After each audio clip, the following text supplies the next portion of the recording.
నమస్తే, welcome to I dream inside politics with Kavitha.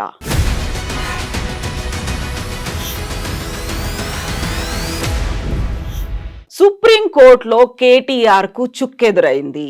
ACB విచారణలో KTR arrest తప్పదా? ED విచారణలో కేటీఆర్ దొరికిపోయారు. ఇవన్నీ ఈ మధ్య కాలంలో విపరీతంగా వినిపిస్తున్నటువంటి వాదనలు, వార్తలు. అయితే ఇందులో వాస్తవం ఎంత? నిజంగా కేటీఆర్ అరెస్ట్ అవుతారా, లేకుంటే ఇవన్నీ కక్షపూరితంగా పెట్టినటువంటి అక్రమ కేసులేనా? ఇందులో ఉన్నటువంటి నిజమెంత? మనతో పాటుగా ఉన్నారు senior advocate, BRS general secretary Soma Bharat Kumar గారు. భరత్ గారు నమస్కారం అండి. సో ఇప్పటిదాకా నేను ఇంట్రడక్షన్ లో చెప్పినటువంటి ఈ మాటలన్నీ విపరీతంగా ప్రచారంలో ఉన్నాయి, వాదనలు ఉన్నాయి. ఖచ్చితంగా కేటీఆర్ అరెస్ట్ అవుతాడు అనేటువంటి విశ్లేషణలు కూడా ఉన్నాయి. యాక్చువల్గా ఫార్ములా ఈ కార్ రేసింగ్లో ఏం జరిగింది? కేటీఆర్ మీద ఎందుకు అక్రమంగా కేసు పెట్టారని మీరు ముందు నుంచి వాదిస్తున్నారు? కొన్ని పత్రికలు, తర్వాత కొన్ని ఎలక్ట్రానిక్ మీడియా సంస్థలు మీరు ఏదైతే క్యాప్షన్స్ పెట్టినారని చెప్తున్నారో, మీకు ఆ క్యాప్షన్లో వార్తని పంపించాలని ఉందా, లేకపోతే వాళ్ళకున్న పైచాచిక ఆనందం కనిపిస్తుందా? నాకైతే అది పైచాచిక ఆనందం లాగానే ఉంది. చుక్కెదురు, అరెస్ట్ కాబోతున్నారా? ఇది ఇది ఏ రకమైన జర్నలిజం అండి? ఎవరు కొమ్ము కాసే జర్నలిజం ఇది? ఒక నాగరిక సమాజంలో ఉన్నాము, రాజ్యాంగబద్ధంగా పరిపాలన జరగాలనేది ఆశయము. తర్వాత రాజ్యాంగం యొక్క నిర్దేశం రూల్ ఆఫ్ లా ప్రకారమే పోవాలి. రూల్ ఆఫ్ లా ప్రకారం పోతే ఎవరి మీద ఒక ఆరోపణలు వస్తే ఆ ఆరోపణలు అవి ప్రూవ్ అయ్యేదాకా వాటిని కోర్టులో ఒక పద్ధతి ప్రకారం ప్రూవ్ చేసేదాకా వారి గౌరవానికి భంగం కలిగించే పద్ధతిలో ఏ పని చేయకూడదు. మరీ ముఖ్యంగా పత్రికా రంగానికి, తర్వాత కొత్తగా వచ్చిన టీవీ మీడియా కానివ్వండి, సోషల్ మీడియా కానివ్వండి, ఇవన్నీ మాకు పట్టింపు లేవు. మేము విశృంఖలంగా ఏదైనా మాట్లాడవచ్చు, ఏదైనా చేయవచ్చు, ఎట్లయినా దాన్ని వర్గీకరించి తర్వాత వర్ణించి ఒకళ్ళ ప్రతిష్టకి భంగంగా ఏది ప్రూవ్ కాకముందే ఆరోపణ స్టేజ్లోనే వాళ్ళ మీద బురదజల్లే కార్యక్రమం, వాళ్ళ వ్యక్తిత్వం యొక్క తర్వాత వాళ్ళకి సంబంధించి వాళ్ళ పరువుని హననం చేసే కార్యక్రమం ఏదైతే జరుగుతుందో అది దురదృష్టకరం, అది పేటెంట్లీ ఇల్లీగల్. సో ఇప్పుడు మీరు ఒక పైశాచిక ఆనందం అన్నారు, లేకుంటే కావాలనే దురుద్దేశపూరితంగా జరుగుతోంది అనుకున్నప్పుడు ఉన్నటువంటి ఇంటెన్సిటీ అంతలా కనిపిస్తోంది అనిపించట్లేదా మీకు? అంటే ఒక పద్ధతి ప్రకారం ఈ కేసు పెట్టడమే ఒక దుర్మార్గం. దీంట్లో యాక్చువల్గా ఇది ఒక కాంట్రాక్ట్ బిట్వీన్ 3 పార్టీస్. ఒకటి state government, municipal administration department, రెండోది స్పాన్సరర్, మూడోది వచ్చి ఎఫ్ఈఓ అనుకుంటా, ఫార్ములా ఈ కార్ రేసింగ్ కంపెనీ, అది లండన్ బేస్డ్ కంపెనీ. ఈ ముగ్గురికి సంబంధించి ఒక ఒప్పందం జరిగింది. ఆ ఒప్పందంలో ఏంటంటే కార్ రేసింగ్ అనేది, ఎలక్ట్రానిక్ కార్ రేసింగ్ అనేది హైదరాబాద్లో ఎఫ్ఈఓ కంపెనీ నడపాల. దానికి స్పాన్సరర్గా ఒక కంపెనీ వచ్చింది, ఎక్స్ కంపెనీ వచ్చింది. గవర్నమెంట్ వాళ్ళ పార్ట్ ఆఫ్ ఆబ్లిగేషన్ ఏముందో అగ్రిమెంట్లో అది గవర్నమెంట్ చేయాలి. ఎవరి ఆబ్లిగేషన్స్ అండర్ అగ్రిమెంట్ కాంట్రాక్ట్ ఏదైతే ఉందో దాని ప్రకారం పోవాలి. పోయి ఏం చేయాలి? ఈ కార్ రేసింగ్ని పెట్టాలి. ప్రతి దానికి ఒక సదుద్దేశం ఉన్నది. ఇందులో కార్ రేసింగ్ ఎందుకు పెట్టాలనే దానికి ఒక సదుద్దేశం ఉంది. ఆ కంపెనీ కండక్ట్ చేసినందుకు వాళ్ళకి రెమ్యునరేషన్ ఇవ్వడంలో సదుద్దేశం ఉన్నది. అండ్ దెన్ స్పాన్సరర్కి వాళ్ళు లాభాలు ఆశించే స్పాన్సరర్స్గా వస్తారు. వాళ్ళకి అది లీగల్గా చేసే ఒక వ్యాపారం కాబట్టి వాళ్ళది సదుద్దేశమే అనుకోవాలి. తర్వాత ఆ కాంట్రాక్ట్ అమలైంది. ఒక సీజన్ రేస్ కండక్ట్ చేయడం జరిగింది. సెకండ్ సీజన్కు ఏ ఆరోపణలు లేవు, ఏదో పొల్లు మాటలు, గాలి మాటలు తప్ప ఏది కాంక్రీట్గా ఏదైనా ఇందులో తప్పు జరిగిందనే ఆరోపణ ఫస్ట్ కార్ రేసింగ్ అయిపోయిన తర్వాత కూడా రాలేదు. ఎప్పుడైతే సెకండ్ సీజన్ అయితే స్టార్ట్ కావాలో అప్పుడు ఈ స్పాన్సర్ నా చేత కాదని నేను తప్పుకున్నారు, ఆ కంపెనీ తప్పుకుంది. And there was very little time to fix a new sponsor. అది కనుక జరగకపోతే ఏమవుతుందంటే ఈ రేస్ ఆగిపోతుంది. తద్వారా ఏ ఫలితం ఆశించి ఈ రేస్ని కండక్ట్ చేసినామో దానికి విఘాతం కలుగుతుంది. అది జరగకూడదు. తర్వాత స్పాన్సర్ కంపెనీ ఒకసారి వెనక్కి వెళ్ళిపోయింది అనుకోండి, మళ్ళీ తీసుకురావడం కష్టం. అందుకోసం ఏమైందంటే ఈ మున్సిపల్ అడ్మినిస్ట్రేషన్ డిపార్ట్మెంట్కి సంబంధించిన అధికారులందరూ వాళ్ళు ఒక ప్రపోజల్తో వాళ్ళు మల్లా గులాలు పడి కొంత ఆలోచన చేసి ఈ పోయిన స్పాన్సర్ ప్లేస్లో ఎవరినైనా తీసుకురావాలి with in the available time. బయట నుంచి తీసుకురావడం సాధ్యమవుతుందా లేదా అదంతా చేసిన తర్వాత వాళ్ళు హెచ్ఎండిఏ ఏంటండి, Hyderabad municipal metro development authority. ఒక నగరం డెవలప్మెంట్ అథారిటీకి ఉండే ఫంక్షన్స్లోనే భాగంగా వాళ్ళు ఏం చేసినారు, స్పాన్సరర్గా ఎంటర్ అయినారు. ఇదంతా కూడా వాళ్ళు చేసినారు, అధికారులు చేసింది. ఇది సజెషన్ తీసుకొని కేటీఆర్ గారి దగ్గరికి వచ్చినప్పుడు కేటీఆర్ గారు మంత్రిగా దానికి ఆమోదం తెలిపారు. Yes, this is a good suggestion, you go head so that the race can be saved, programme ముందుకు వెళ్ళిపోతుంది అనేది జరిగింది. అయితే దీనికి వెనకాల కొన్ని విషయాలను ఆలోచించకుండా ఇదేదో రేస్ ఇదేమి గుర్రాల రేస్ కాదు, దీంట్లో గ్యామ్లింగ్ లేదు. This is not a race meant for gambling and allowing the people to lose their money. ఇది గ్యామ్లింగ్ కాదు. అసలు తెలియక మాట్లాడుతున్నారా, ఏం చేస్తున్నారో తెలియదు. ఇది ఒక కాంటెంపరీ ప్రక్రియ అండి. అంటే సమకాలీన సమాజంలో ఇది చైతన్యాన్ని ఇవ్వడానికి కానివ్వండి, అభివృద్ధి చెందిన ఒక నగరంగా ప్రపంచానికి తనను తాను పరిచయం చేసుకునేదానికి ఒక గొప్ప అవకాశం. ఇక్కడ ఉండే వనరులు, వసతులు, తర్వాత ఇక్కడ ఉండే government, friendly government, TS iPASS లాంటి పాలసీస్ చేసి లక్షల కోట్ల రూపాయల పెట్టుబడులను ఆకర్షించిన ఒక నగరము 10 సంవత్సరాలలో ఈ నగరం రూపురేఖలు మారిపోయి రజనీకాంత్ అనే గొప్ప ఫిల్మ్ యాక్టర్ ఈ నగరంతోనే ఆయనకి సినిమాలలో చేరినప్పటి నుంచి ఈ నగరంతోనే ఆయనకి పరిచయం ఉన్న వ్యక్తి. ఆయన పడిపోయేలాగా ఆయన పబ్లిక్గా చెప్పినారు, నేను హైదరాబాద్కి ఈసారి వచ్చినప్పుడు చూసినాను, ఇది నేను హైదరాబాద్కే వచ్చానా లేకపోతే న్యూయార్క్లో ఉన్నానా ఇంకెక్కడన్నా విదేశాలలో ఉన్నానా అని అంత అబ్బురపరిచింది నన్ను ఈ నగరం యొక్క అభివృద్ధి. తర్వాత ఏదైనా ఒక డెవలప్ అవుతున్న నగరంలో ప్రజలు కానీ ప్రపంచం కానీ కొత్త విషయాలు ఆలోచిస్తారు. ఈ నగరము ఒకప్పుడు ఉమ్మడి రాష్ట్రం పాలనలో అధ్వానమైన పరిస్థితికి తీసుకుపోయిన సందర్భాలు ఉన్నాయి. ఉద్యమ కాలంలో ఇంకా అధ్వానానికి తీసుకుపోయిన సందర్భం. రాజ్యం వాళ్ళ చేతిలోనే ఉంది. బ్లేమ్ చేసే కార్యక్రమంలో ఇది వయబుల్ కాదు, ఈ ఉద్యమం యొక్క ఫలితం ఏదైతే కోరుకుంటున్నారో అది హైదరాబాద్కి వయబుల్ కాదు, ఈ ఉద్యమ దానికే ఇంత నష్టపోతే అసలు ఉద్యమం అయిపోయి హైదరాబాద్ ఏంది రాష్ట్రం విడిపోయిన తర్వాత కరెంట్ ఉండదు, నీళ్లు ఉండవు, కరెంటు తీగల మీద బట్టలు ఆరేసుకోవాలన్న మా ప్రబుద్ధులు కూడా ఉన్నారు.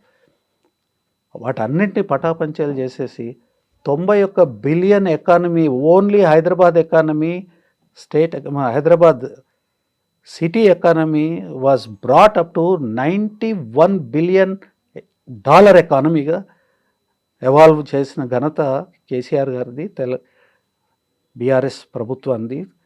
హైదరాబాద్కి సంబంధించిన మెయిన్ కాంట్రిబ్యూషన్ అంతా కూడా కేటీఆర్ గారిది. ఒక విజన్ ఉండాలండి. ఒక పెద్ద నగరాలకి కొన్ని చిహ్నాలు ఉంటాయి, అంటే ల్యాండ్ మార్క్స్ ఉంటాయి. ఆ ల్యాండ్ మార్క్స్ ఎట్లాంటివి అంటే ఒక పెద్ద విగ్రహం, ఒక పెద్ద జెండా, ఇండియాలోనే అత్యంత పెద్ద జాతీయ పతాకాన్ని కేసీఆర్ గారు ప్రభుత్వం ఏర్పరిచిన మొదటి సంవత్సరంలో సంజీవ పార్కులో ఏర్పాటు చేశారు. ఒక ఐకానిక్ సెక్రటేరియట్ని కట్టారు. సెక్రటేరియట్ అంటే ప్రభుత్వ పరిపాలన యొక్క దర్పం కనిపించాల్సిన అవసరం ఉంటుంది. అది అది గర్వంగా చెప్పుకునే, అంటే రైటియస్ గర్వం ఏదైతే ఉంటుందో ఆ రకంగా చెప్పుకునే దానికి ఒక నిదర్శనం. హైదరాబాద్లో సెక్రటేరియట్ చాలా అద్భుతంగా ఉంటుంది, పార్లమెంట్ చాలా అద్భుతంగా ఉంటుంది, సెంట్రల్ సెక్రటేరియట్ చాలా అద్భుతంగా ఉంటుంది, రైజినా హిల్స్లో ఉన్నది. అట్లా చెప్పుకునే దానికి ఘనంగా చెప్పుకొని తృప్తిపడి ఒక కాన్ఫిడెన్స్తోని ప్రజలు మనం అభివృద్ధి చేస్తున్నాం, మన తర్వాత తరాలు చాలా సౌకర్యవంతంగా ఉంటారు అనే ఒక ధీమా అనేది ఇచ్చేదానికోసం, ధైర్యాన్ని ఇచ్చేదానికోసం చేసే పనులు. తర్వాత ఒక అంబేద్కర్ స్టాచ్యూ తీసుకోండి, అన్నీ కాదండి, ఒక తీగల వంతెన తీసుకోండి, సస్పెన్షన్ బ్రిడ్జ్ ఎన్ని రాష్ట్రాలలో ఉన్న క్యాపిటల్స్లో ఉన్నాయి. వీటన్నిటికంటే కూడా ఇప్పుడు ఒక సదుద్దేశంతో ఫార్ములా ఈ కార్ రేస్ని నేను స్టార్ట్ అక్కడికే చేశారు వస్తున్నా. అనుకున్నప్పుడు ఆ సదుద్దేశం ఏంటి అనేది ఎందుకని ప్రాపర్గా వివరించలేకపోయారు? అది కూడా అలాగే కంటిన్యూ అయ్యి ఉంటే, బీఆర్ఎస్ గవర్నమెంటే కంటిన్యూ అయి ఉంటే ఇందులో ఉన్నటువంటి ఏం జరిగింది, ఎలా వయలేట్ చేశారు కేటీఆర్, ఇలాంటివన్నీ బయటికి రాకపోయేవి అసలు. ఎగ్జాక్ట్ లేదండి, ఇవన్నీ బయటికి రాకపోవడం, చేసింది ఏం లేదు, రావడానికి రాకపోవడానికి చేసింది ఏం లేదండి. ఇందులో అవినీతి జరిగింది లేదు, ఏది లేదు. నేను అదే క్రమంలో నేను చెప్తున్నా, మీరు ఇంటర్ఫియర్ అయినారు. అంటే ఇదే క్వశ్చన్ అడిగినారు. విషయం ఏంటంటే ఇవన్నీ ఎందుకు కడతారు, ఇవన్నీ ఎందుకు కడతారంటే ఒక పెరుగుతున్న నగరం. This is 5th largest economy in so far as cities are concern in the country, and 5th largest in so far as the population of the city is concern. And వైశాల్యం కూడా చాలా పెద్దది, 650 స్క్వేర్ కిలోమీటర్స్ కన్నా పెద్దది. ఇప్పుడు కొత్తగా outer ring road లోపటిదంతా కనుక వేస్తే ఇంతకన్నా ఎక్కువనే ఉంటుంది. ఇట్లాంటి సిటీలో అవకాశాలు ఏంది, ఈ సిటీ బయటకు ఎట్లా ఎక్స్పోజ్ కావాలి, ప్రపంచ దేశాలకి ఈ సిటీ ఎట్లా పరిచయం కావాలి. ఈ రేస్ కండక్ట్ చేసేదానికి ముందు ఈ రేస్ మొదలుపెట్టింది ఎవరు, తర్వాత ఇప్పుడు ఏ నగరాలలో ఈ రేస్ కండక్ట్ చేస్తూ ఉన్నారు, కంటిన్యూస్గా ఎక్కడెక్కడ చేస్తూ ఉన్నారు, ఆ సిటీస్కి వాళ్ళు ఆల్రెడీ డెవలప్ అయిన సిటీస్ అయితే వాళ్ళకి ఆవశ్యకత ఎందుకు, దీనివల్ల ఫలితాలు ఏంది, డైరెక్ట్ ఫలితాలు ఉంటాయి, ఇండైరెక్ట్ ఫలితాలు ఉంటాయి, ఏంటి ఈ ఫలితాలు అనేది కూడా ముందుగా చర్చించుకోవాల్సిన అవసరం ఉంది. ఈ రేస్ సమ్వేర్ బిట్వీన్ 2012 and 2013లో ఈ రేసులు స్టార్ట్ అయినాయి. ఎందుకనంటే ఇది కొత్త టెక్నాలజీ, ఈవీ మోటార్స్ అనేది కొత్త టెక్నాలజీ. ఈవీ మోటార్స్ ఎప్పుడైతే ఈవీ మోటార్స్ని ప్రజలకు పరిచయం చేయాలన్న ఉద్దేశంతో ఈ ఫార్ములా ఈ కార్ రేసెస్ స్టార్ట్ చేస్తున్నారు. 9 సంవత్సరాల తర్వాత కంటిన్యూస్గా స్టార్ట్ అయినప్పుడు 2013-14లో అనుకుంటా, అప్పటి నుంచి 9 దేశాలలో ఇవి జరుగుతున్నాయి. 9 దేశాలలో మాత్రమే జరుగుతున్నాయి. అంటే మిగతా వాళ్ళు ఇంకా దాన్ని వాళ్ళని పిలుచుకునేంత సత్తా లేదు, అంత టైట్గా ఉన్నది వాళ్ళ షెడ్యూల్. ఈ 9 సంవత్సరాలలో 5 దేశాలు, 5 నగరాలు, 5 దేశాల నుంచి 5 నగరాలు కంటిన్యూస్గా 9 సంవత్సరాల నుంచి నడుపుతూ ఉన్నాయి. వాటి పేరు వినండి మీరు: London, Berlin, Paris, New York, Seoul. ఇవి కాకుండా బీజింగ్లో ఒకసారి జరిగింది, మొనాకో, ఇంకొక వేరే సిటీ, బ్రెజిల్ సిటీలో ఇంకో సిటీలో కూడా జరిగింది. 9 సంవత్సరాలుగా వరుసగా ఈ 5 దేశాలు అయితే ఉన్నాయో అన్నీ కూడా డెవలప్డ్ దేశాలు. డెవలప్డ్ దేశాలు ఎందుకు కండక్ట్ చేస్తున్నాయి? డెవలప్డ్ దేశాలు ఒట్టిగానే వాళ్ళు డబ్బులేమి ఒట్టిగానే ఖర్చు పెట్టారండి. ఇంత ఖర్చు పెట్టి డెవలప్డ్ దేశాలు ఎందుకు చేస్తున్నాయి? అట్లాంటి ప్రెస్టీజియస్ నగరాలలో ఉన్న ఒక రేస్ని హైదరాబాద్కి ఎందుకు తీసుకొచ్చినారు కేటీఆర్ గారు? ఇది ఎవరైనా ఆలోచిస్తున్నారా? ఇది తెలుసుకోవాలి, ముందుగా ఆలోచించాల్సిన అవసరం కూడా. ఇది ఎందుకు అంటే ఒక కొత్త ప్రోడక్ట్ వచ్చినప్పుడు ఇంట్రడ్యూస్ చేసేది. అప్పట్లో 1886లో మొట్టమొదట కార్ రేసులు మొదలుపెట్టినప్పుడు అప్పుడు కార్ని కనుక్కున్నారు, దాన్ని ఇంట్రడ్యూస్ చేయడానికి కార్ రేసులు పెట్టారు, ప్రజల్లోకి తీసుకెళ్లేదానికి. ఎందుకనంటే ఒక యాంత్రీకరణ జరిగిన సందర్భం తర్వాత ఒక సేఫ్, తర్వాత ప్రోగ్రెసివ్ ఆల్టర్నేటివ్ టు ది అప్పటి వరకు ఎగ్జిస్టింగ్గా ఉన్న ఇది రవాణా వ్యవస్థకి ఇది ఆల్టర్నేటివ్ కాబట్టి ఇది ప్రజలకు పరిచయం చేసేదానికోసం చూపించిన. ఆ తర్వాత టెక్నాలజీ, ఇంకోటి ఆ టెక్నాలజీ నేర్చుకోవాల్సిన ఆవశ్యకత ప్రజలకు తెలియజెప్పాలి. దాన్ని నడిపే విధానం ఇది చేయాలి. అది సేఫ్గా ఉన్నదా లేదా అనేది చూపించాలి. ఇదంతా కూడా ఏంటంటే సమాజానికి హితం జరుగుతుంది. ఇది ఇమ్మీడియట్గా జరగదు. మూర్ఖంగా ఏమొచ్చింది అన్నంటే అది కనిపించదు. ఇప్పుడు వారు ముఖ్యమంత్రి గారు జెనీవా పోతున్నారు, ఏది అక్కడికి డవోస్ పోతున్నారు, సింగపూర్ పోతున్నారు. ఏమొచ్చింది నన్ను అడిగితే ఎట్లా ఉంటుందండి? ఒక ప్రయత్నం చేయడానికి ఆయన వెళ్తున్నారు. కానీ ఇక్కడ ఈ కార్ రేసులు ఎందుకు పెట్టాల్సి వచ్చింది అని అంటే, మద్రాసు మనకి దగ్గరలో ఉంటే 800 కిలోమీటర్ల దూరంలో చెన్నై ఉంటుంది. మొత్తం ఆటోమొబైల్ ఇండస్ట్రీ చెన్నైలో, తర్వాత పూణేలో కాన్సన్ట్రేట్ అయ్యాను. ఇప్పుడు దాన్ని తీసుకొచ్చుకోవడం అంటే దానికి సంబంధించిన అనేక వ్యవస్థలు ఉంటాయండి. యాన్సిలరీ ఇండస్ట్రీస్ అన్నీ డెవలప్ అయి ఉండాలి. ఈ యాన్సిలరీ ఇండస్ట్రీస్తోని కార్ ఇండస్ట్రీ ఇక్కడికి తీసుకొని రావాలంటే చాలా టైం పడుతుంది. తర్వాత ఇంకోటి అది ఫేడ్ అయ్యే దశలో ఉన్నది, అది రీప్లేస్ అయ్యే పరిస్థితి ఉన్నది. ఏంటంటే ఇప్పుడు ఈ ఈవీ కార్స్ ఏదైతే ఉన్నాయో ఈవీ కార్స్ డామినేట్ చేయబోతుంది. ఈ గత 10 సంవత్సరాల చరిత్ర మనకు చూపిస్తూనే ఉన్నది. ఏంటంటే EV is coming very fast. మీకు ఎలాన్ మస్క్ తయారు చేసిన కార్ ఏదైతే ఉందో టెస్లా కారు, తర్వాత చైనా దాంతో పోటీ పడడము, జర్మనీ దాంతో పోటీ పడడం, అనేక కొత్త కార్లు రావడము. మన దగ్గరనే ఇప్పుడు దాదాపు ఒక 7-8 కంపెనీల కార్లు ఇవి తయారవుతూ ఉన్నాయి. Majority of them are imported.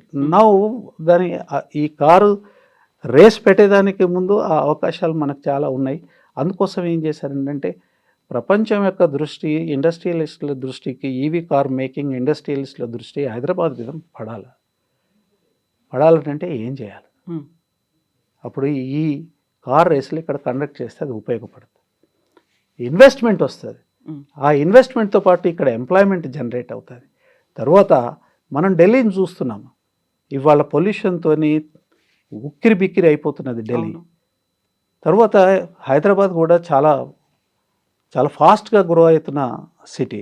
తర్వాత కార్ల సంఖ్య కూడా ఎంత పెరిగిందని అంటే చెప్పేదానికి వీలు లేదు. ఈ సందర్భంగా మీరు కండక్ట్ చేసిన ఒక ఇంటర్వ్యూలోనే ఆంజనేయ రెడ్డి గారు డీసీపీగా first DCP traffic of Hyderabad, ఆయన చాలా ప్రముఖమైన పోలీస్ ఆఫీసరు, చాలా పద్ధతి గల పోలీస్ ఆఫీసర్, ఆయన చాలా గౌరవాన్ని సంపాదించారు. ఆయన ట్రాఫిక్ డీసీపీ చేసినప్పుడు మీరు ఒక క్వశ్చన్ అడిగినారు, ఇక్కడ ఏం చేసినారు సార్ ట్రాఫిక్ డీసీపీగా ఆ రోజులు అంటే, ఆ రోజుల్లో 5 లక్షల సైకిల్స్ ఉండే హైదరాబాద్ సిటీలో. సైకిళ్ళు, తర్వాత రిక్షాలు ఉండేది. ఉదయాన్నే ఈ పేద ప్రజలంతా కూడా ఓల్డ్ సిటీ నుంచి న్యూ సిటీకి పోయే లోపల ట్రాఫిక్ అంతా కూడా సైకిల్స్తో జామ్ అయ్యేది. దాన్ని కంట్రోల్ చేసేదానికోసం మేము వ్యవస్థలు తయారు చేసుకోవాల్సి వచ్చింది. అన్ఫార్చునేట్లీ సైకిళ్ళన్నీ మాయమైపోయినాయి, ఆ ప్లేస్లో కార్లు వచ్చినాయి. 5 లక్షల సైకిళ్ళకే అతలాకుతలమైన ఈ సిటీ 5 లక్షల కార్లు వస్తే ఎంత పొల్యూషన్ వస్తుందండి, ట్రాఫిక్ కంజెషన్తో పాటు. ఇది ఆలోచన చేయాలి. ఏదైనా ఒక పని అట్లా అనాలోచితంగా ఏ ప్రభుత్వం చేయదు. అట్లనే కేటీఆర్ లాంటి దార్శనికత కలిగిన ఒక మంత్రి, మున్సిపల్ అడ్మినిస్ట్రేషన్ మంత్రి, ఆయన మనం చూస్తాం సిటీ ఏ రకమైన మార్పును చెందిందండి కేటీఆర్ గారి అడ్మినిస్ట్రేషన్లో యాజ్ మున్సిపల్ అడ్మినిస్ట్రేషన్ మినిస్టర్. ఎన్ని అండర్ పాస్లు, ఎన్ని ఫ్లైఓవర్లు, తర్వాత ఎన్ని కొత్త రోడ్లు, ఎన్ని రేడియల్ రోడ్స్, తర్వాత ఉన్న రోడ్స్ని ఎంత ఎక్స్పాన్షన్ అయింది. హైదరాబాద్ కన్స్ట్రక్షన్ రూపురేఖలు మారిపోయినాయి, రియల్ ఎస్టేట్ అద్భుతంగా పెరిగింది, ప్రభుత్వానికి ఆదాయం వచ్చింది, ప్రజలకి ఉపాధి కల్పన జరిగింది. ఇవన్నీ వరుసలో పెడితేనే ఈ కార్ రేస్ యొక్క విశిష్టత కనిపిస్తుంది. లేకపోతే ఎట్లా కనిపిస్తుంది అండి? ఎవరిష్టం ఉన్నట్టు వాళ్ళు మాట్లాడతారు. ఇదేమన్నా ఇప్పుడు కాంగ్రెస్ వాళ్ళు ఇంట్రడ్యూస్ చేసినారులేండి, చాలా దేశం మొత్తం బ్రిటిష్ వారసత్వాన్ని తీసుకొని వచ్చేసి హార్స్ రేసులలో మీరు వినోదానికి పరిమితం చేస్తే వేరే విషయం. కొంపలు కూలిపోయినాయి, కొంపలు ఆరిపోయినాయి, ప్రజలు అగచాట్ల పల్లె కుటుంబాలు రోడ్ల మీద పడ్డాయి. ఎందుకు అనంటే దాంట్లో గ్యాంబ్లింగ్ పెట్టినారు. ఇది అట్లాంటిది కాదు కదా. దీన్ని వివరించకుండా మాట్లాడితే ప్రజలకు అర్థం కూడా కాదు. వివరించాల్సింది ఎవరంటారు? వివరించడంలో ఏమైనా విఫలమైందా బీఆర్ఎస్ సర్కార్? కేటీఆర్ ముందే చెప్పలేకపోయారా? పరిస్థితులు చెప్తే మీరే నిర్ణయానికి వస్తారు. ఈ కార్ రేసింగ్ ఎప్పుడు పెట్టినారండి? ఫస్ట్ సీజన్ జరిగినప్పుడు చాలా మంచి అది ప్రచారం కూడా జరిగింది, రెస్పాన్స్ బ్రహ్మాండంగా వచ్చింది. And Hyderabad is placated like a very modern city among the cities in country. తర్వాత ఎలక్షన్స్ స్టార్ట్ అయిపోయినాయి. ఈ రేస్ ఎప్పుడైతే సెకండ్ సీజన్ ఉన్నదో అప్పటికి ఎలక్షన్స్ వచ్చేసాయి. తర్వాత ఎలక్షన్స్లో వీటి గురించి మాట్లాడలేము పరిస్థితి. తర్వాత దురదృష్టవశాత్తు కాంగ్రెస్ ఇచ్చిన మోసపూరిత వాగ్దానాల వల్ల మేము గెలవలేకపోయినాం, వాళ్ళు గెలిచారు. ఈ మోసపూరిత వాగ్దానాలతో పాటు రేవంత్ రెడ్డి గారు ఆయన పిసిసి ప్రెసిడెంట్గా ఎన్నికల ప్రచారంలో అనేక చోట్ల కేసీఆర్ గారు చేసిన పనులు రూపురేఖలు లేకుండా చేస్తానని చెప్పినారు. ఆ కార్యక్రమంలో వారు ఏం చేశారు? ప్రభుత్వ చిహ్నాలు మార్చారు, సింబల్స్, వెహికల్ నెంబర్స్ మార్చారు, టీఎస్ నుంచి టీజీ చేశారు. తర్వాత ఏకంగా తెలంగాణ తల్లి యొక్క రూపురేఖలే మార్చేశారు. బ్రహ్మాండంగా ప్రభుత్వం కట్టించింది. కేసీఆర్ గారి నాయకత్వంలో ప్రభుత్వం కట్టించింది. అంబేద్కర్ విగ్రహాన్ని ప్రజల్ని చూడకుండా తాళాలేసి పెట్టినారు. స్మృతి కోసం త్యాగం చేసిన వీరుల యొక్క స్మృతి కోసం కట్టిన అమరవీరుల జ్యోతి స్తూపాన్ని కూడా దర్శించే వీలు లేకుండా చేసినారు. అట్లనే ఇది కూడా కేసీఆర్ గారి నాయకత్వంలో ఉన్న ప్రభుత్వం చేపట్టింది కాబట్టి దీన్ని కూడా రద్దు చేసినారు. ఒక కారణం లేదు, ఒక రాయం లేదు, ఒక రీజన్ లేదు, ఒక అసెస్మెంట్ కూడా లేదు. ఎందుకు 9 దేశాలు 9 దేశాలలో 5 దేశాలు కంటిన్యూస్గా ఈ రేస్ కండక్ట్ చేస్తున్నాయండి. ఎందుకోనంటే మీకు ఇంతకుముందు ఇప్పుడు ఢిల్లీ కంగెషన్ గురించి చెప్పినాను. అది ఎందుకు జరుగుతుంది? పార్ట్లీ బికాస్ ఆఫ్ మన ఫార్మర్స్ అక్కడ వరి చేలని గోధుమ చేయాలని తగలబెడతారు. దానివల్ల కొంత, తర్వాత విపరీతమైన వెహికల్ పాపులేషన్ వల్ల. అందుకే కదా ఆడ్ ఈవెన్ అనే కాన్సెప్ట్ కూడా తీసుకొచ్చారు. ఈ కాన్సెప్ట్ తీసుకొని వచ్చినారు. తర్వాత గత 10 సంవత్సరాలుగా కేంద్ర ప్రభుత్వం కానివ్వండి, వివిధ రాష్ట్ర ప్రభుత్వాలు కానివ్వండి, నాన్ పొల్యూటింగ్ వెహికల్స్ రావాలి, అది బ్యాటరీ వల్లనే సాధ్యమవుతుంది అనేది ఒక అవగాహనకు వచ్చినది. దాన్ని ప్రోత్సహించే కార్యక్రమాలు అన్నీ చేస్తాం. ఇది ఒక ఫోకస్డ్గా రావాలని అంటే ఒక బలమైన ఈవెంట్ ఒకటి పెట్టి ఒక చర్చ లేపితేనే ఇది ఫోకస్డ్గా ముందుకు వస్తుంది. దీనికి ప్రోత్సాహం అనేది జరుగుతుంది. 2 పనులు చేసినారు. ట్యాక్స్ కన్సెషన్ ఇచ్చినారు, పార్ట్లీ ట్యాక్స్ కన్సెషన్ ఇచ్చినారు కేసీఆర్ గారి గవర్నమెంట్ బ్యాటరీ కార్లకి. ఆ తర్వాత ఈ రేస్ ఒకటి కండక్ట్ చేసినారు. ఈ రేస్ కండక్ట్ చేయడానికి ఉన్న 3 ముఖ్య ఉద్దేశాలు. ఒకటి ఏంటంటే పర్యావరణాన్ని కాపాడుకునేదానికి ఒక ఫ్యూచరిస్టిక్ చర్య. రెండోది ఏంటంటే బ్యాటరీ కార్ల పట్ల అవగాహన ప్రజలకు రావాలి. బ్యాటరీ కార్లు అంటే ఎక్కడో మధ్యలో ఆగిపోతాయి, దానికి ఇంత డీజిల్ కార్లకి పెట్రోల్ కార్లకు ఉండే ఎఫిషియన్సీ దానికి ఉండదు, ఛార్జింగ్ పాయింట్లు లేవు, ఇదంతా ఒక భయాలు ఉన్నాయి. ఆ భయాలు పోవాలనంటే రేస్ కండక్ట్ చేస్తే బ్యాటరీ కార్లు కూడా అదే స్పీడ్తో 160 కిలోమీటర్ల స్పీడ్తోనే రేసింగ్ చేయగలుగుతున్నాయి అంటే బ్యాటరీ కార్లకి ఒక మంచి టెక్నాలజీ ఉన్నది, మనం తీసుకుంటే నష్టం లేదనేది ఒక అపోహను తొలగించే ఒక ప్రక్రియ అండి. అదే కాకుండా ఎప్పుడైనా ఒక ఇండస్ట్రీ ఇక్కడికి రావాలంటే దానికి సరిపోయే వాతావరణం ఉండాలి. ఈ బ్యాటరీ కార్ల వ్యవస్థ మీకు ఇంతకుముందు చెప్పాను, ట్రెడిషనల్ ఇంజన్ ఏదో డీజిల్ ఇంజన్ అండ్ పెట్రోల్ కార్లు కావాలంటే కావాల్సిన ఇన్ఫ్రాస్ట్రక్చర్ ఇప్పుడు మనం కల్పించలేము. అది ఎట్లా ఫేడ్ అవుట్ అవుతుంది. దీనికి ఫ్యూచర్ ఉంది కాబట్టి దీన్ని మనం ఇక్కడ కండక్ట్ చేస్తే ఆ ఇండస్ట్రియలిస్టులు ఇక్కడికి వస్తారు, పెట్టుబడులు పెడతారు, బ్యాటరీ తయారు చేసే వాళ్ళు వస్తారు, తర్వాత ఈ కార్లు తయారు చేసే వాళ్ళు వస్తారు, తర్వాత దీనికి యాన్సిలరీగా కావాల్సిన వాళ్ళంతా వస్తారు. ఇప్పుడే డెవలప్ అవుతుంది కాబట్టి ఆ రకమైన ఎందుకు మన టీఎస్ ఐపాస్ ఏదైతే ఉందో చాలా గొప్ప ప్రోగ్రామ్ కాబట్టి ఆ రకమైన బ్యాక్గ్రౌండ్లో ఆ సదుద్దేశంతో ఇది పెట్టడం జరిగింది. దీన్ని ఎవరు మాట్లాడారు? వచ్చి రావడంతోనే అన్ని తీసేస్తున్నట్టుగా ఇది కూడా తీసి పారేసినారు. కానీ కాంట్రాక్చువల్ ఆబ్లిగేషన్స్ చాలా ఉంటాయండి. ఈ కార్ రేస్ కనుక సడన్గా ఆపితే కాన్సిక్వెన్సెస్ ఏముంటాయని కానీ, తర్వాత ఒక స్టడీ ఉందా, ఇది మనకు పని చేయట్లేదు, పనికిరాదని చెప్పేదానికి ఒక స్టడీ కూడా గవర్నమెంట్ దగ్గర లేదు, ఈ ప్రభుత్వం దగ్గర లేకుండానే జస్ట్ లైక్ దట్ క్యాన్సిల్ చేసేసినారు. అగ్రిమెంట్ క్యాన్సిల్ చేయకుండా ప్రోగ్రామ్ క్యాన్సిల్ చేశారు. తర్వాత వాళ్ళు నోటీస్ ఇచ్చారు. నోటీస్ మళ్ళీ విత్డ్రా చేసుకున్నారు. వాళ్ళు ఏదో ఇనిషియేట్ చేసినారు, మళ్ళీ విత్డ్రా చేసుకున్నారు. ఎందుకు విత్డ్రా చేసుకున్నారో అదొక తతంగం. దీనివల్ల వచ్చే నష్టం ఏదైతే ఉన్నదో ఎప్పుడైతే రియలైజ్ అయినరో అప్పుడు ఈ బ్లేమ్ ఎవరి మీద వేయాలా? ఈ కేసు తయారు చేస్తున్నారు. ఈ కేసులో ఎక్కడ క్రిమినాలిటీ ఉందండి? ఇంత సదుద్దేశంతో చేసిన ఇది పని క్రిమినాలిటీ ఎట్లా ఆపాదిస్తారు?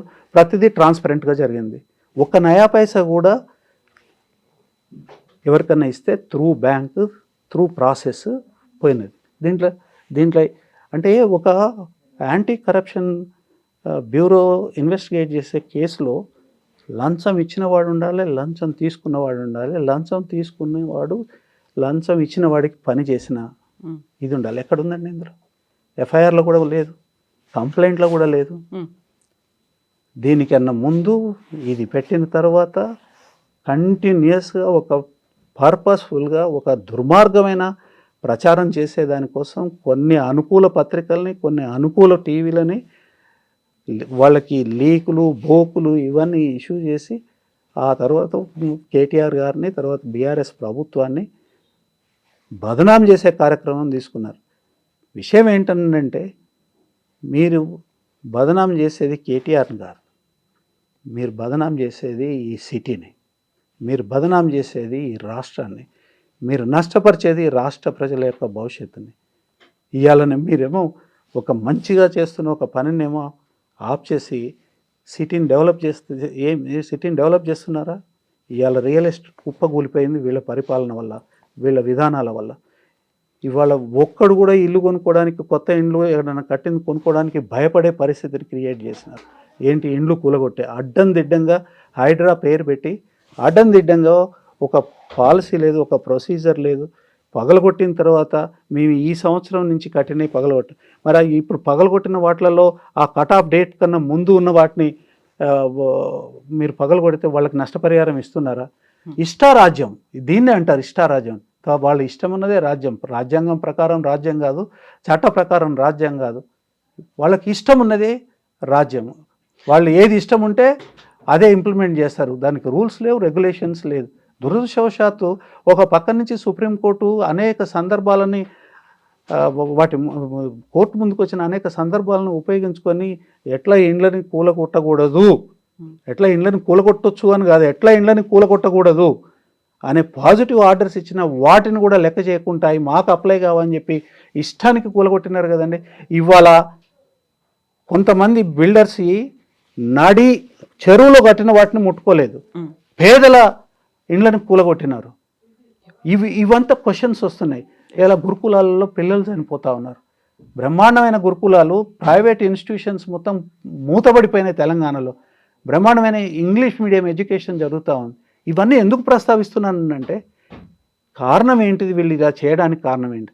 ప్రజల్ని దారి మళ్ళీ వాళ్ళ ఆలోచనని దారి మళ్ళించేదానికోసం, వాళ్ళ దృష్టిని మళ్ళించేదానికోసం ఇవాళ ఈ రకమైన ఇష్యూస్ని చేసి ఇష్యూస్ని పట్టించుకోకుండా చేయడము, ఇష్యూస్తోని బాధపడుతున్న ప్రజలకి బీఆర్ఎస్ పార్టీ అండదండగా ఉండకుండా చేయడం కోసము, తర్వాత దానికి కార్యనిర్వాహక అధ్యక్షుడైన కేటీఆర్ని కంప్లీట్గా ఈ చెత్తలో ఎంగేజ్ చేసేసేసి ప్రజలకి సహాయకారకంగా ఉండకుండా చేసేదానికోసం పకడ్బందీగా నేరపూరితమైన ఆలోచనతో ఈ కాన్స్పిరసీలో భాగమే ఈ కేసు.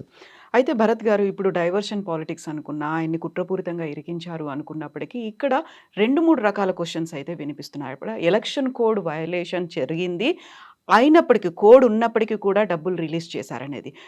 ఫారిన్ కంపెనీలకి ట్రాన్స్ఫర్ చేస్తున్నప్పుడు ఆర్బీఐ పర్మిషన్ తీసుకోలేదు అనే మాట.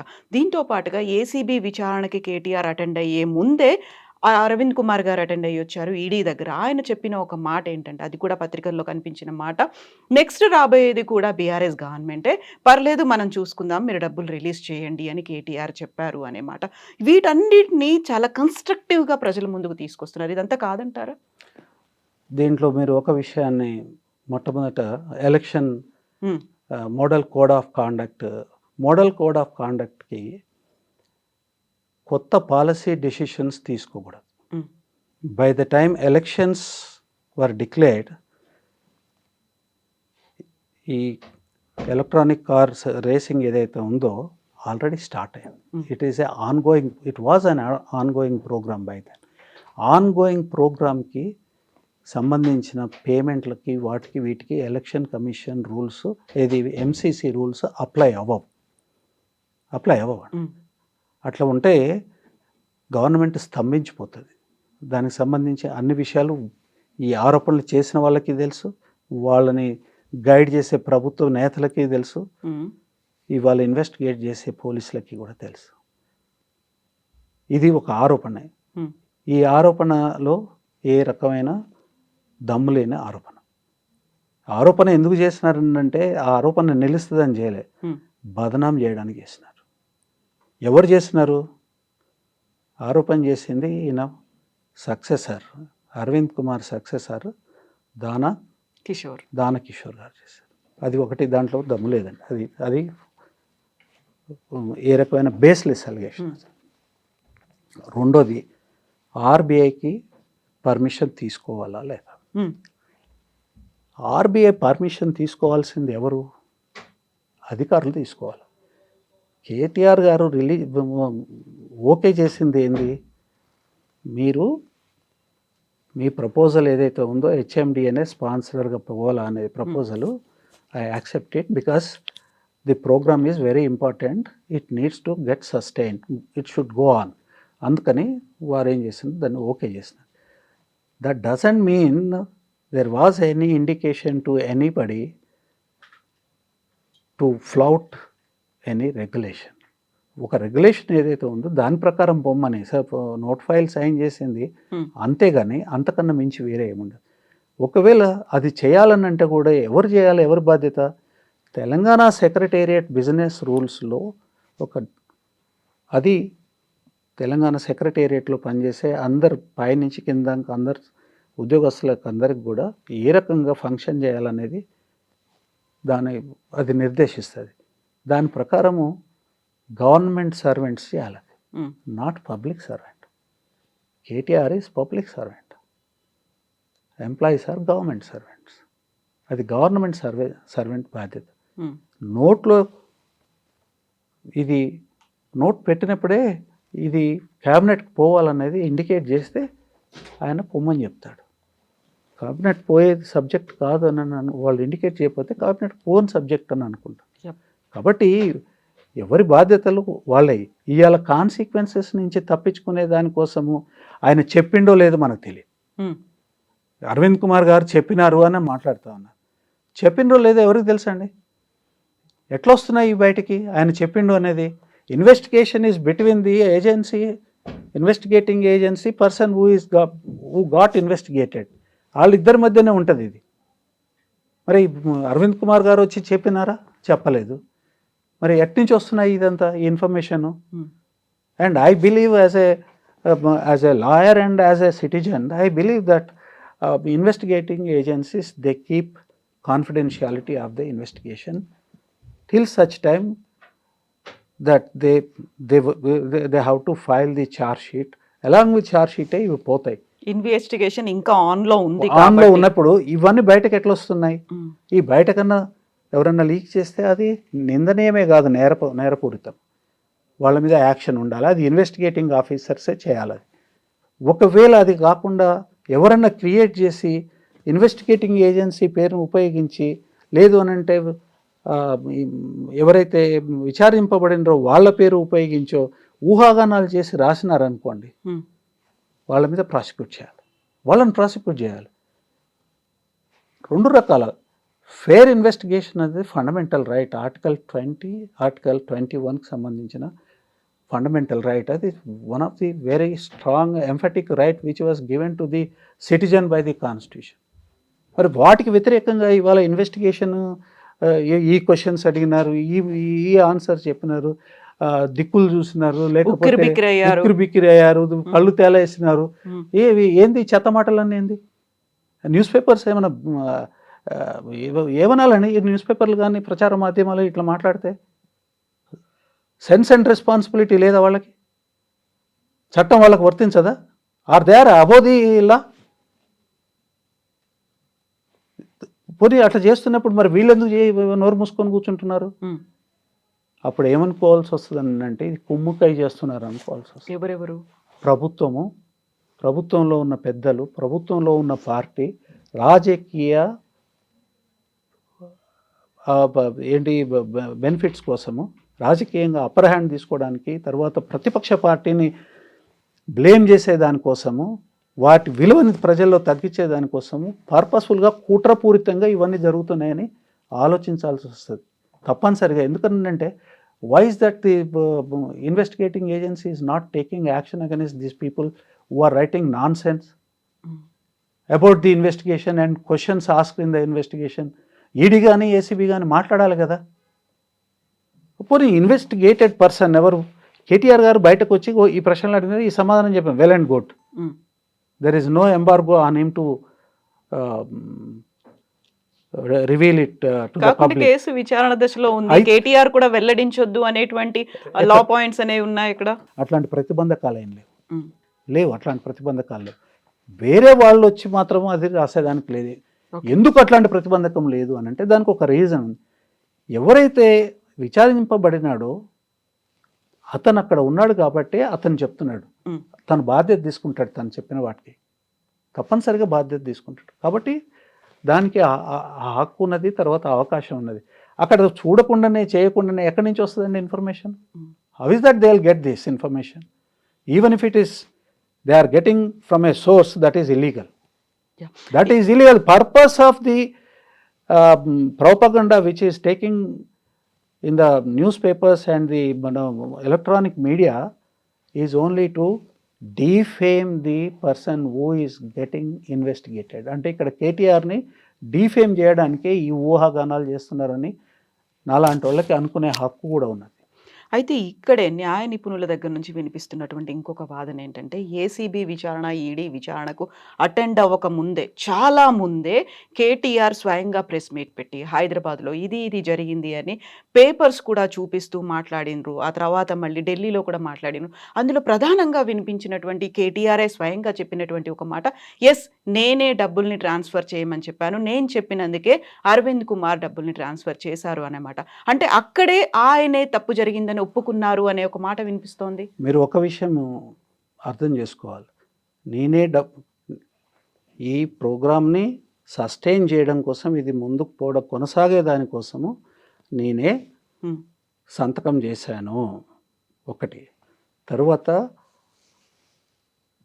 ఆ ప్రోగ్రామ్ని నడిపించే దానికోసము కావాల్సిన డబ్బు ఏదైతే పే చేయాలో అది పే చేయమని చెప్పాను కానీ రూల్స్ వైలేట్ చేయమని చెప్పాను. నేను చెప్పాను, కేటీఆర్ గారు చెప్పారా రూల్స్ వైలేట్ చేసి రిజర్వ్ బ్యాంక్ పర్మిషన్ తీసుకోకండి పంపించేసేయండి అని చెప్పాడండి? ఇప్పుడు ఆ ప్రోగ్రామ్ని అలో చేసిన తర్వాత దానికి కావాల్సిన పేమెంట్స్ చేయమని చెప్తారు. కావాల్సిన పేమెంట్స్ చేయమని చెప్తే impliedly it is, he has stated that you send it according to the procedure and rules. Impliedly. దాంట్లో ఈ వితండవాదం ఏందంటే నాకు అర్థం కాదు. చెప్పానని ఎందుకు చెప్తాడు? ఒకవేళ నిజంగానే ఒక ఇల్లీగాలిటీ కమిట్ చేస్తే కేసీఆర్ అంత చిన్నపిల్లగాడా, తెలివి తక్కువవాడా పబ్లిక్గా ఒప్పుకునే దానికోసం? ఒకవేళ చేస్తే చెప్పారు కదా ఆయన, ఏమంటుండే నేను చేయమని చెప్పాను అంటే, నేను చేయమని చెప్పాను అంటే రెగ్యులర్ ప్రాసెస్ ఏదైతే ఉందో ఆ ప్రాసెస్ ఫాలో అయ్యి చేయమని చెప్పినట్టు. దీనికి చాలా అభూత కల్పనలు క్రియేట్ చేసేసేసి ఆయన చెప్పింది కాబట్టి మేము పంపించినాం. ఆర్బీఐ రెగ్యులేషన్స్ ప్రకారము ఒకవేళ పే చేయాల్సిన పర్మిషన్ తీసుకోవాల్సిన అవసరం అంటే తీసుకోవాలి. మంత్రికి ఏం సంబంధం అండి? ఏదైతే రెమ్యునరేషన్ పే చేయాలో అది పే చేయండి అన్న. ఇదివరకు ఎట్లా పే చేస్తున్నారో అట్లనే పే చేస్తున్నారు. ఇదివరకు ఎప్పుడు కూడా పే చేస్తున్నారు కదా, బిగినింగ్లో కూడా పే చేశారు కదా. తెలియదా మరి వాళ్ళకి? అది ఎట్లా పే చేస్తారో ఇది అట్లనే పే చేయాలి. మరి అది కరెక్ట్ అయితే మరి ఇది కూడా కరెక్టే అవుతుంది. ఇక్కడ ఇంకో వాదన, మంత్రులు చేసినటువంటి తప్పులకి అధికారులని బాధ్యుల్ని చేస్తున్నారు అనేది పొరపాటండి. ఈ రకంగా ఇప్పుడు మీకు మాట చెప్తాను, ఈ రాయలసీమలో మొత్తం అన్నీ కూడా ప్రాజెక్టు కట్టారు. తెలంగాణ పేరు మీద నీళ్లు మద్రాసుకు మంచి నీళ్ళు ఇవ్వాలన్న మహోన్నత ఆశయం ప్రజల ముందు పెట్టి దొడ్డిదారిన చేసింది ఏంటంటే మొత్తం కృష్ణా జలాలన్నీ పెన్నా డెల్టాకి తీసుకుపోయినారు. అక్కడ అక్కడ వాటర్ అలాట్మెంట్ లేదు, బచావత్ ఏదైతే ఇచ్చిన ట్రిబ్యునల్ ప్రకారం లేదు. అవన్నీ ఇల్లీగల్ ప్రాజెక్ట్స్. ఇల్లీగల్ ప్రాజెక్ట్స్కి ఎట్లా డబ్బులు పంపించినారండి? ఎట్లా డబ్బులు, స్టేట్ బడ్జెట్ డబ్బులు ఎట్లా ఇచ్చినారు? ఇట్లా నేను చెప్తే రేవంత్ రెడ్డి గవర్నమెంట్లో కూడా బోలెడని ఉన్నాయి. ఇట్లా అంత ఉంటున్న కాంగ్రెస్ ఉన్నాయండి, ఉన్నాయి ప్రభుత్వం నడిచే క్రమంలో. అయితే వాటికి ప్రతిదానికి ఒక క్రిమినల్ ఆరోపణలతో ఆపాదించడం అనేది దుర్మార్గం.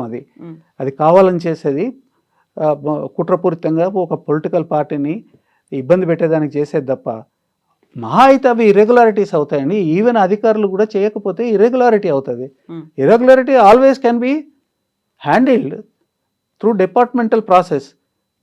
దాని మీద ఎవరి మీదనన్నా దానికి ఇర్రెగ్యులారిటీ కమిట్ చేసిన వాళ్ళకి డిపార్ట్మెంటల్ ఎంక్వైరీ వేసేసి వాళ్ళకి తగు రీతిలో వాళ్ళని పనిష్ చేయవచ్చు. అది అంతేగాని దాన్ని కేటీఆర్కి ఏం సంబంధం అండి? ఉట్టిగానే ఇట్లా మాట్లాడితే ఇప్పుడు ఏమన్నా మామూలు పామర జనానికి అన్ని తెలవు. ఎగ్జాక్ట్లీ. సో వాళ్ళని కన్ఫ్యూజ్ చేయాలి. వాళ్ళంతా లీగల్ ఇష్యూస్ అనేవి వాళ్ళని కన్ఫ్యూజ్ చేసేసేసి గుడ్డగాల్చి మీదేసేసి ఇక దులుపుకోరా కడుక్కోరా అని మాట్లాడితే అది అంటే misusing of the status and power. అది జరుగుతుంది ఈ కేసులో. ఈ కేసులోనే కాదు, అనేక కేసులలో ఇవాళ పోలీసు వ్యవస్థని మొత్తం అంతా కూడా ఈ చెత్త కేసుల వెనకాల పెట్టేసేసేసి దాదాపు 1000-1500 కేసులు రాష్ట్ర వ్యాప్తంగా బీఆర్ఎస్ కార్యకర్తల మీద పెట్టినారు, సోషల్ మీడియా వారియర్స్ మీద పెట్టినారు. అసలు ఏమాత్రం కూడా అరెస్ట్ చేసేదానికి వీల్లేని కేసులలో పొద్దున్న అరెస్ట్ చేసి ఆ మధ్యరాత్రి మ్యాజిస్ట్రేట్ గారి ముందు రిమాండ్ చేస్తారు. రిమాండ్ చేయాల్సిన కేసులు కావు అవి.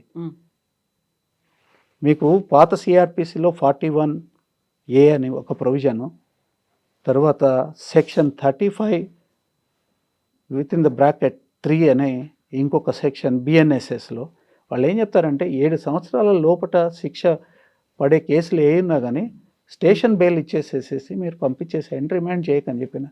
ఈ సుప్రీంకోర్టు ఇది చేయకపోతే సుప్రీంకోర్టు ఇది దృష్టి తీసుకొని స్ట్రిక్ట్గా వాళ్ళు ఏం చేసినారు, ఇన్స్ట్రక్షన్స్ ఇచ్చినారు స్టేట్ గవర్నమెంట్స్కి. స్టేట్ గవర్నమెంట్ డీజీపీ, ఈ రాష్ట్ర డీజీపీనే సర్కులర్ ఇచ్చిన 2023లో మీరు ఈ కేసులలో రిమాండ్ చేయొద్దు అని.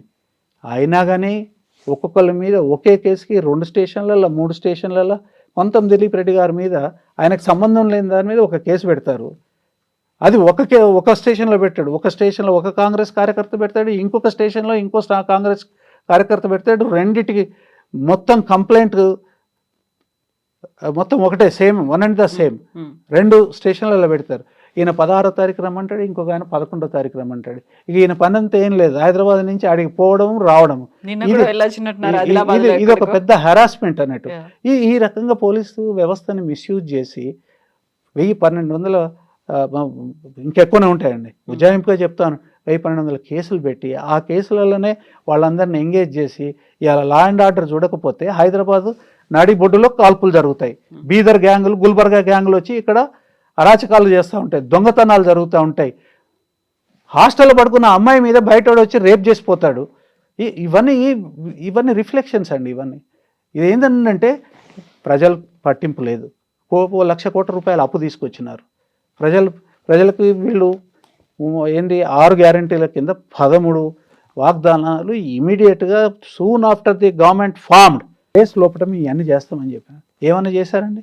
ఏం చేశారు? రుణమాఫీ అన్నారు. రుణమాఫీ వాళ్ళు ప్రకటించినప్పుడు 47,000 కోట్లు, వాళ్ళు ఇచ్చింది 21,000 కోట్లు. రైతు బంధు పేరు మార్చేశారు, దానికి సున్నం పెట్టారు. రైతు బీమా లేదు. తర్వాత కళ్యాణ లక్ష్మితో పాటు తులం బంగారం ఇస్తామని చెప్పినారు. తులం బంగారం ఇచ్చారో లేదో కానీ కళ్యాణ లక్ష్మి సరిగా పంపకం జరగట్లేదు. ముసలి వాళ్ళకి 4,000 చేస్తామని చెప్పినారు, 4,000 చేయలేదు.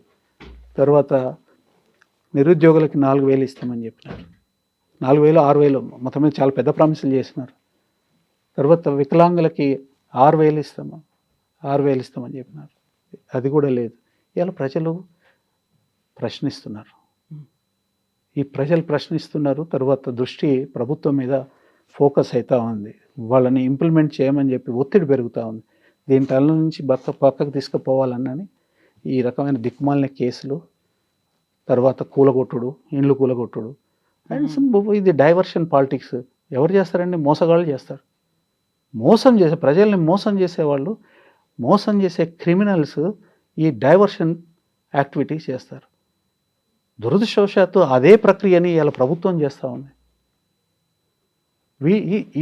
వీటన్నిటి దృష్టిలో పెట్టుకొని ఈ కేసు గురించి ఆలోచన చేయాలి. ఈ కేసు ఎంత డొల్ల కేసు, దీంట్లో ఏ రకమైనది లేదు. తర్వాత బ్రహ్మాండమైన ఒక ఫ్యూచరిస్టిక్ ఒక ప్రోగ్రామ్ తీసుకొని వస్తే 9 కంట్రీస్, మొత్తం ప్రపంచం మొత్తంలో 200 కంట్రీస్ ఉంటాయి. 9 కంట్రీస్, ఆ 9 కంట్రీస్లో ఇలా హైదరాబాద్ని ప్రపంచ మ్యాప్లో పెడితే మెచ్చుకోవాల్సింది పోయి, దాన్ని కంటిన్యూ చేయాల్సింది పోయి ఇట్లా కేసులు పెట్టి ఈ ఇన్వెస్టిగేషను ఆ ఇన్వెస్టిగేషను ఇలా కాంగ్రెస్ బీజేపీ ఏకమై ఈ పని చేస్తూ ఉన్నది. హైదరాబాద్ యొక్క అంటే ఒక ఇమేజ్ని మసిపారేటట్టుగా, రాష్ట్రానికి వచ్చే ఆదాయాన్ని పడిపోయేటట్టుగా ఇవాళ నేను ఉట్టి మాటలు మాట్లాడితే దగ్గర 10,000 కోట్ల ఇన్కమ్ గత సంవత్సరం మీద 10,000 కోట్ల స్టేట్ ఇన్కమ్ పడిపోయింది. అంటే 10,000 కోట్లు పడిపోతే దానికి తోడు 1,00,000 కోట్ల రూపాయలు అప్పు తీసుకొని వచ్చినారు. ఎక్కడ పెట్టినారో తెలియదు. కేసీఆర్ గారి ప్రభుత్వం ఉన్నప్పుడు 4 లక్షల చిల్లర కోట్ల రూపాయలు అప్పు తీసుకొని వచ్చినారు. క్యాపిటల్ ఇన్వెస్ట్మెంట్ చేసినారు. ఇవాళ ఆ క్యాపిటల్ ఇన్వెస్ట్మెంట్ అయిన ప్రాజెక్టులు కానివ్వండి, పనులు కానివ్వండి, బిల్డింగ్స్ కానివ్వండి, ఇవాళ వాటి నెట్వర్త్ 4 అంతలు పెరిగింది. ఇవాళ వీళ్ళు తీసుకొచ్చిన 1,00,000 కోట్లు ఎక్కడ పెట్టిండో ఎవరికి తెలియదు. భరత్ గారు, ఇప్పుడు ఈ కేసుకి సంబంధించి ఇంకొక క్లారిఫికేషన్ కూడా మీరు ఇవ్వాల్సినటువంటి అవసరం ఉంది. హైకోర్టు క్వాష్ పిటిషన్ను కొట్టేసిన తర్వాత సుప్రీంకోర్టుకు వెళ్ళారు. సుప్రీంకోర్టు కూడా ఒక షాక్ లాంటిది ఇచ్చింది, కేటీఆర్కి చుక్కెదురైంది. అక్కడ మీరు అనివార్యమైనటువంటి పరిస్థితుల్లో క్వాష్ పిటిషన్ని వెనక్కి తీసుకున్నారు. అది కూడా సుప్రీంకోర్టు చెప్పిన తర్వాత హైకోర్టు దాన్నే మీరు కంటిన్యూ చేయాల్సినటువంటి అవసరం ఉంది అని సుప్రీం చెప్పింది అనే మాట. ఏం జరిగింది యాక్చువల్గా అక్కడ? మీరు క్రానలాజికల్గా మీరు ఆలోచన చేయాలి. సంబంధం 7వ తారీఖు నాడు హైకోర్టు మా క్వాష్ పిటిషన్ని కొట్టివేశారు. కొట్టివేసేదానికి కారణం ఏం చెప్పారంటే, investigation has to be conducted in this procedure. ఈ స్టేజ్లో నో క్వశ్చన్ అన్నాను. 7వ తారీఖు నాడే మేము సుప్రీంకోర్టుని మూవ్ చేశాము. అంటే కేటీఆర్ గారు, మీరు సుప్రీంకోర్టు రికార్డ్ చూస్తే తెలుస్తుంది. 7th రోజు ఫైల్ అయిపోయింది. 7th కేసు ఫైల్ అయిన తర్వాత ఏసీబీ మళ్ళీ ఒక నోటీస్ ఇచ్చింది. 9వ తారీఖు నాడు అపియర్ కమ్మని. 9వ తారీఖు నాడు ఇంకా అపియర్ కాకపోతే ఏదో నేరం చేసిన వాళ్ళ కింద లెక్క కట్టే కార్యక్రమం తప్పించుకు తిరుగుతున్నాడని వీళ్ళందరూ అంటారని. ఎవరు ఇప్పుడు ఈ సాడిస్టిక్ న్యూస్ని పబ్లిష్ చేసే న్యూస్ పేపర్లు కానివ్వండి, టీవీ ఛానల్స్ కానివ్వండి, నేను ఓపెన్గానే మాట్లాడుతానండి. మీరేమో అనకండి. ఎందుకంటే వాళ్ళు పత్రికలైనంత మాత్రాల, తర్వాత వాళ్ళు టీవీలు అయినంత మాత్రాల, ప్రచార మాధ్యమాలు అయినంత మాత్రాన వాళ్ళు తప్పు చేస్తే తప్పు చేయని వాళ్ళు కారు, తప్పు చేసిన వాళ్ళే. అందుకని నేను ఓపెన్గా చెప్తాను. 9వ తారీఖు నాడు అపియర్ అయినారు. అపియర్ అవ్వడం మూలంగా ఏదైతే పర్పస్ కోసం సుప్రీంకోర్టుకి వెళ్ళామో అది పార్ట్లీ డిఫీట్ అవుతున్నది. కాబట్టి 9th రోజే ఇన్స్ట్రక్షన్స్ ఇష్యూ చేశారు. ఎవరికి?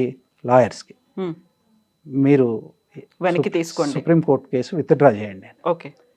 సుప్రీంకోర్టు సిస్టమ్ ఏంటంటే, కోర్టులో కేసు వేసిన తర్వాత అది లిస్ట్ అయినప్పుడే విత్డ్రా చేయగలుగుతాం. ఓకే. జడ్జి ముందుకు వచ్చినప్పుడు, ఎందుకంటే లిస్ట్ అది నెంబర్ అయిపోయింది అప్పటికి. సో అది వచ్చినప్పుడు ఈ కేసు ఎందుకు వేసినాము, ఇవాళ ఉన్న పరిస్థితి ఏంది, కాబట్టి అది రీజన్ చెప్పాలి విత్డ్రా చేయడానికి. ఆ రీజన్ చెప్పి విత్డ్రా చేసేసినారు. ఉపయోగం లేదు కాబట్టి. తర్వాత ఆల్రెడీ ఏసీబీ ముందు పార్టిసిపేట్ చేశాం కాబట్టి దాంట్లో విత్డ్రా చేస్తే కొట్టేసేది ఏందండి? ఆ రోజు వాదనలు జరగలేదా? లేదండి, తీవ్ర స్థాయిలో వాదనలు జరగలేదు. జరిగింది ఏంటి అని అంటే, ఈ కేసు ఎందుకోసం వేసినాము అనేది చెప్పడం అయితే జరిగింది. కేసు వేసి మరి ఎందుకు విత్డ్రా చేసుకుంటున్నారనే వాళ్ళు అడిగేదాకా ఉండాల్సిన అవసరం లేదు. సుప్రీంకోర్టులో ఒక నిమిషం టైం చాలా గొప్ప విషయం. అందుకని ముందే చెప్పేస్తే కోర్టు కూడా ఏమన్నది అంటే ఈ టైంలో మేము ఇంటర్ఫియర్ అవ్వగలుగుతామా ఇట్లాంటి కేసులో అనేది వాళ్ళు అన్నారు. అనేసి దే ఆర్ పర్మిటెడ్. ఇప్పుడు కేసు ఎప్పుడు డిస్మిసల్ అండి? మెరిట్స్ మీద ఆర్గ్యూ చేసి if we invite a judgment from the court then it is కొట్టివేత. ఇక్కడ మేమే విత్డ్రా చేసుకుంటే కొట్టివేత అనేది ఇదే నేను ఉండేది సాడిస్టిక్ ప్లెజర్. ఏదైతే కేటీఆర్ని ఒక అప్రతిష్ట పాలు చేయగలిగిన అనే ఒక ఆలోచన తప్ప ఏ మాత్రం నిజం లేదు. ఇట్ ఈస్ విత్ డ్రాన్ మళ్ళీ మాకు అవకాశం ఉంటుంది, మళ్ళీ వేసుకునేదానికి అవకాశం ఉంటుంది. సగం పార్టిసిపేట్ చేసిన తర్వాత ఎందుకు పర్పస్ ఏంటి ఇంకా to argue it before the court. అందుకని చెప్పేసి విత్డ్రా చేయడం జరిగింది. దీని మీద నేను ఇంతకుముందే పార్టీ జనరల్ సెక్రటరీగా నేను ప్రెస్ కాన్ఫరెన్స్ పెట్టి దీని మీద క్లారిటీ ఇచ్చినాను. అయితే ఇప్పుడు అడ్వకేట్గా ఒక ఆన్సర్, ఫైనల్గా కేటీఆర్ అరెస్ట్ అవుతారు, చాలా బలమైన వాదన, ఏసీబీ అరెస్ట్ చేస్తుంది, ఈడీకి దొరికిపోయారు అనేది. ఎవరు అరెస్ట్ చేస్తున్నారు అసలు? బలమైన వాదన ఇదంతా నేను ఇంతకుముందు చెప్పిందే. దీని మీద ఒక హైప్ క్రియేట్ చేయాలి, తర్వాత జనాన్ని టెన్షన్లోకి తీసుకురావాలి, కార్యకర్తలని టెన్షన్లోకి తీసుకురావాలి. వాళ్ళు ఏ ఉద్దేశంతో చేస్తున్నారో నాకు తెలియదు, కానీ చేయనియండి. ప్రజలు తెలుసుకుంటారు, ప్రజలు అప్రమత్తమవుతారు, ఏం జరుగుతుందనేది శ్రద్ధతో గమనిస్తారు. అది గమనించాల్సిన అవసరం ఉన్నది. ఈ కేసు ఎంత డొల్ల కేసు, అరెస్ట్ చేస్తారా చేయరా అనేది it has to be disclosed by the investigating agencies. వాళ్ళు ఇండిపెండెంట్గా చేస్తే అరెస్ట్ చేయాల్సిన కేసు కాదు. ఇందులో కావాలని ఒక సెక్షన్, అసలు ఆ ఇంగ్రీడియంట్స్ లేకుండానే ఆ సెక్షన్ పెట్టినారు. ఎందుకు అంటే 7 years లోపట పనిష్మెంట్ కాకుండా ఎక్కువ ఉండాలనే ఉద్దేశంతో పెట్టినట్టుగా నాకు అది చదివితే నాకు అనిపించింది. వాళ్ళు ఇన్వెస్టిగేషన్ చేసి వాళ్ళు ప్రైమా ఫేసియా కేసు ఉందని వాళ్ళు అరెస్ట్ చేయడం అనేది జరిగితే అది ప్రభుత్వ ప్రమేయంతోనే, రాజకీయ నిర్ణయంతోనే జరుగుతుంది. కేటీఆర్ గారు స్పష్టంగా చెప్పినారు, నేను ఏ తప్పు చేయలేదు, ఏం చేసుకుంటారో అది చేసుకోమనండి. లై డిటెక్టర్ టెస్ట్ కూడా పెడదాం, కావాలనంటే రేవంత్ రెడ్డి జూబ్లీహిల్స్ బంగ్లాలో అయినా పెడదాము, లేకపోతే ఏదైనా కమిషన్ పెట్టి జడ్జి గారి సమక్షంలో అయినా ఉంటాను, లేకపోతే ప్రజల సమక్షంలో ఎక్కడైనా నేను ఏ కండిషన్ లేకుండా నేను పార్టిసిపేట్ చేస్తాను. తను కూడా చెప్పాలని నేను కూడా చెప్తాను. నన్ను లై డిటెక్టర్ టెస్ట్ పెట్టి ఇచ్చేయండి, తనను కూడా లై డిటెక్టర్ పెట్టేసింది, తెలిసిపోతుంది. అంటే ఒక పొలిటికల్ పర్సెక్యూషన్ చేసే ప్రాసెస్లో ఈ కేసు ఉన్నది కాబట్టి it is going to be a political decision. Even if it is arrested, it's a political decision. కాబట్టి ఈ ప్రశ్న మీరు నన్ను కదేయాల్సి, ఫస్ట్ ఇన్వెస్టిగేటింగ్ ఏజెన్సీస్కి, తర్వాత కాంగ్రెస్ నాయకత్వం వహించబడుతున్న ప్రభుత్వాన్ని, లేకపోతే బీజేపీ నాయకత్వం వహిస్తున్న కేంద్ర ప్రభుత్వాన్ని. వాళ్ళు నిర్ణయం చేస్తారు ఈ పొలిటికల్ పార్టీని ఎట్లా సతాయించాలి, ప్రజలు అభిమానం నుంచి వీళ్ళని ఎట్లా దూరం చేయాలి అని. కార్యక్రమం మెయిన్ పర్పసే అది కదండి. ఈ కేసులో బాల్ వాళ్ళ కోర్టులోనే ఉంది, వాళ్ళ కోర్టులోనే ఉంది. కానీ మేము ఏదైనా కానీ చట్టం మీద, న్యాయ వ్యవస్థ మీద నమ్మకం ఉన్నది, రాజ్యాంగం మీద నమ్మకం ఉన్నది. రాజ్యాంగం మీద మాకు ఎంత నమ్మకం ఉన్నది అనే దానికి అంబేద్కర్ విగ్రహమే పెద్ద సాక్షి. రాజ్యాంగం మీద మాకు ఎంత నమ్మకం ఉందనే దానికి రాజ్యాంగం యొక్క ఆశయాలు ఇంప్లిమెంట్ చేసిన అనేక పథకాలు కేసీఆర్ గారి నాయకత్వంలో అమలైనది, వాటి లాభాన్ని ప్రజలు అనుభవించింది, అదే సాక్ష్యం. మాకు రాజ్యాంగం మీద, కోర్టుల మీద, వ్యవస్థల మీద నమ్మకం ఉన్నది. మేము కోట్లాడి ఈ కేసులో నుంచి శుభ్రంగా బయటకు వస్తాం. Thank you so much Bharat గారు. మళ్ళీ ఫర్దర్ డెవలప్మెంట్స్ ఉంటాయి కాబట్టి మళ్ళీ మనం మాట్లాడుకుందాం. Thank you.